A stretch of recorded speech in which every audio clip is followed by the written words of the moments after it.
My next guest describes himself as a professional paranoid. Dr. Peter Gutmann is a specialist in computer security code and encryption at Auckland University, and he joins me now. Hello, thank you so much for coming in this morning.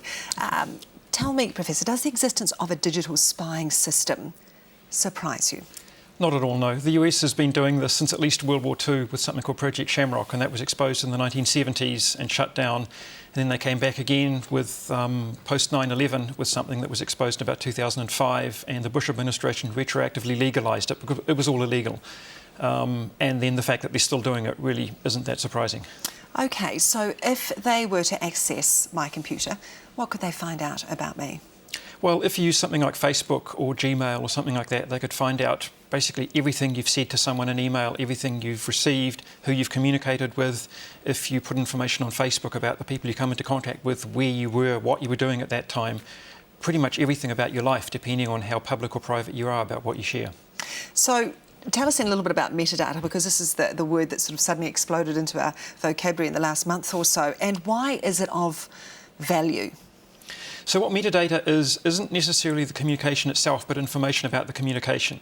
So if you look at existing laws about, for example, email surveillance or phone interception, the government needs a warrant to listen to your phone calls. They may or may not need a warrant to find out who you've called, when you've called, where you made that call from. It's very much a grey area. And so by going for the metadata, which they don't need a warrant for, they can find out an awful lot about what you're doing, where you are, what time you communicated with certain people, and so on and so forth. And this is what was raised, I think, in the Kitteridge report about the GCSB accessing this type of information. So is this essentially what they were doing? Presumably it's what they were doing. It was kind of vague about exactly what they did and exactly what their operations aren't made that clear, but presumably it would be that sort of thing. So basically when people were communicating, what time the communications took place, things like that. And an example of this is, let's say it's not the government, but your employer doing this. So let's say you've promised to pick your brother-in-law up from the airport or something like that. So you call in sick and you pick them up from the airport. If your employer could get at the metadata, they could say, well, you made a phone call from the airport, and the cell phone records show that you drove out to the airport and back. You weren't actually sick. So admittedly, that's a kind of a minor thing. It's not Big Brother. But that's an example of the sort of thing that other people might be interested in. Because we talk about whether we should be concerned about Big Brother. Is it just Big Brother that we should be worried about? No, not at all. I'd be far more concerned about all the lots of little brothers we've got, you know, Facebook, Google and so on and so forth.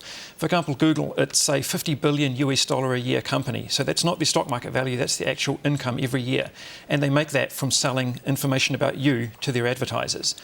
So that's an enormous business, is extracting information about you and passing it on to third parties. So where I shop, where I'm holidaying, what airlines I'm using, all of that type of information. I guess on a security level, which is of course what every government would say, you know, they're only doing this because it's for an issue of national security. Does it tell them who I am talking to and networking with and what circles I'm moving in? Yes, if that communication is going via, for example, in Google's case, via Gmail, and they go in and look at who you're talking to via Gmail, then yes, it will give you information on who you're communicating with and what they're saying. Is it at all possible for us to know that we're being watched, or who's watching us, or who's accessing our information? It is possible to know. The assumption is you are being watched. There's a saying about internet companies: if you're using some company on the internet and you can't figure out what their product is, then their product is you. So, for example, Gmail is free, and the reason why it's free is that they extract information about you and sell it to their advertisers. So they are watching you. Facebook, Twitter, and so on, a pile of other companies are also doing that, not out of the goodness of their hearts, but to extract money out of you. There's also, people have talked about, highlighted things like loyalty cards, you know, at supermarkets and areas where, you know, if you shop with these certain sister companies, you swipe your card and you get loyalty points. Is that feeding into a greater database as well? Yes, definitely. And there's, an interesting example of this happened in the US earlier this year, where a father of a teenage girl turned up at Target, which is sort of the equivalent of the warehouse in the US, and complained that his daughter was being sent all sorts of ads for pregnancy-related products. And, she was a teenage girl, she couldn't possibly be pregnant.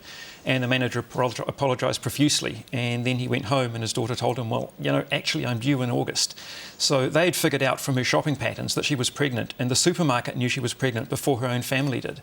So they can extract an awful lot of information about you from relatively minor things like your shopping patterns.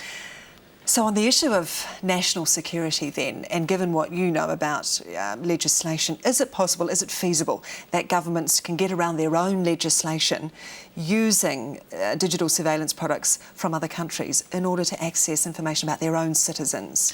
They certainly can, and particularly in the US, which is what we know the most about, they have a very long history of doing that again and again. And the issue here is that we can never know because our spy agencies will never tell us that, will they? Exactly. I mean, for national security reasons, it's all kept classified. I have a bit more faith in our spy agencies than in the US spy agencies, but really we don't know. OK. Is it foolish to think that we can ever be anonymous? Have we really, with the invention of the internet, lost the right to privacy?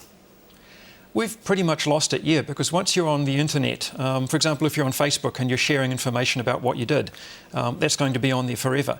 Like, for example, in my generation, if I did something stupid as a kid, then it's okay, it's forgotten. The generation that followed me are already worried about their employers accessing their Facebook accounts. In the US, employers have actually asked for passwords to Facebook accounts so they can see what their employees are getting up to. And then teenagers in particular, they're posting photos of themselves and videos. That stuff is going to be on the internet forever. So yes, privacy is going to change quite a bit in the future. Are there any precautions that people can take now to protect themselves? Generally, the only thing you can do is not do anything online, which for most people just doesn't work. No, indeed. All right, thank you very much, Peter Gutmann. Appreciate your time, Department of Political Science, Auckland University. Thank you.